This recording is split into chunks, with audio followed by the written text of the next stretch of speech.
populations that we try to put in a primary position when we're deciding on assistance. Those include the elderly, vulnerable children, and healthcare related items. So over the last 3 years, we've spent on projects around $250,000 to $270,000, depending on the exchange rate, and they range from projects in Lviv, doing incubators for newborns and infants, a project that was co-funded with our main sponsor, Winner, where we purchased one incubator and they purchased 2 more. So everywhere from Lviv to out in Donbass, where we paid for replacement of windows and doors in a school that had been bombed out during the fighting. Most of our work is centered in Kyiv and the regions just outside of Kyiv, so some of the suburbs or villages that are nearby. But over the years, we've been gradually spreading our wings a bit and finding good partners that we can rely on elsewhere so that we can help do good work in other places in Ukraine. A few other projects I also want to highlight. So you've seen the Solopkivtsi Center. The most recent project that we've done, there's a group that deals with children's palliative care. So it's end-of-life care for children who are suffering from a fatal disease of some kind or a condition. And this group have an idea to create what will become the first palliative care home for children in Ukraine.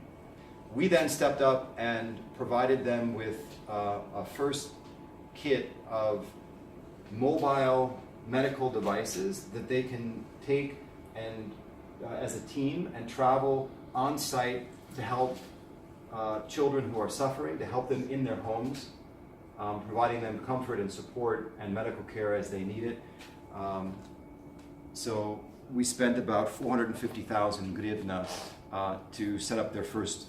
There's a girls' center. There's an internat outside of in Taish, in the region of Kyiv. For those of you who know Kyiv.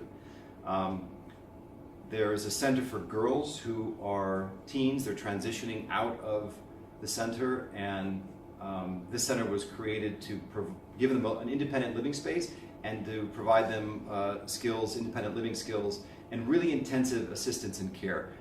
The internat has basically figured out that if they cherry pick, if they really target kids who are motivated, who have an interest in trying to take their future life seriously, that they're really going to pour more resources into helping them get independent and have the skills to live independently. So we helped build out for them a center where the girls can live. We provided equipment, we provided a lot of the renovations for the inside, bedding, furniture, television that was donated from a member.